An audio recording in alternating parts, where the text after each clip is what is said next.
Здравейте на всички, аз съм Визанката. В днешния епизод ще сменим спортния филтър на колата с нов. Надявам се да ви хареса това, което ще направим. Отдавна не сме пускали такива видеа, но покрай зимата, която може да видите,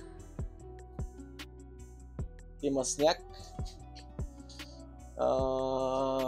Просто метеорологичните условия не позволяват да работя повече по колата. Та, нека започваме. Всичко нужно, което ще ни трябва, е една проста кръстата отверка. Ето е къде. Само да не падне да удара фаля, че е лошо. Та, махаме стария филтър. Слагаме новия. Новия ще ви го покажа след малко.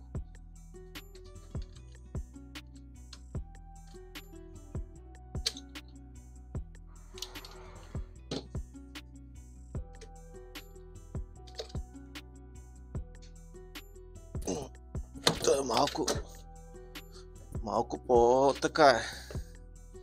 Ето къде е стария.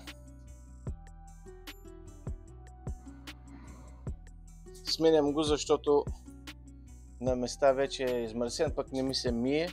Също имаше някъде протрито, счупено. Тук не знам дали се вижда, да, ръждясало. Да, смисъл стария вече не става за нищо.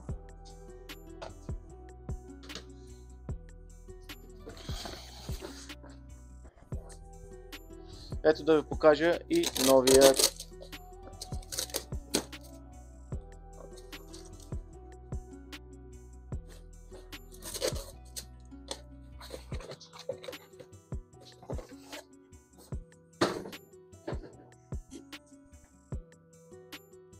Тоест така трябва.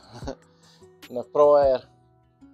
Дават го с поне 30% повече въздух да влезе в системата, така че това е плюс за мен, тъй като аз съм с Stage 2,5, така да го кажа. Те, нека да го сложим.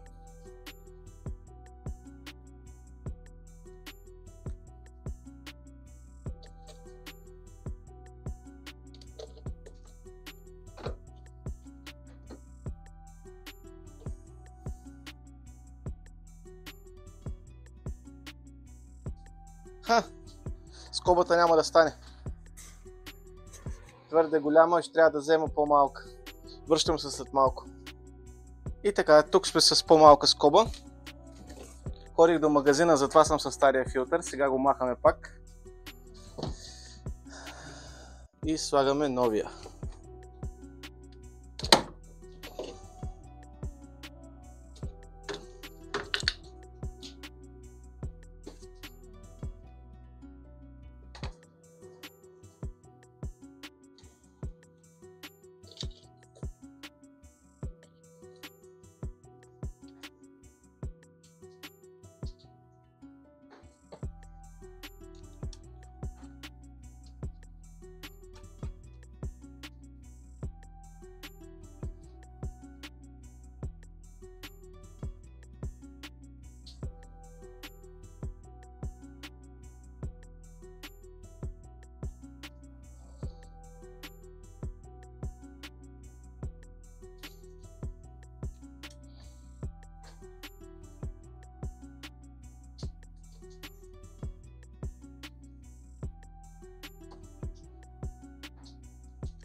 Филтъра вече няма къде да мръдне.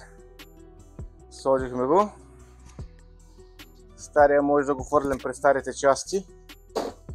Тук, както се вижда отстрани на колата, е пълно с стари неща, които съм сменил. Това е термостата, само че там не снимах клип. И така, ако това видео ви е харесало, дайте палец нагоре, абонирайте се за канала с камбанката, за да не пропускате видеята, които ще качвам за напред. Следва да сменим маслото на колата, да сменим горивния филтър и още някои доработки, така да го кажем. Аз бях Визанката и се виждаме в следващия.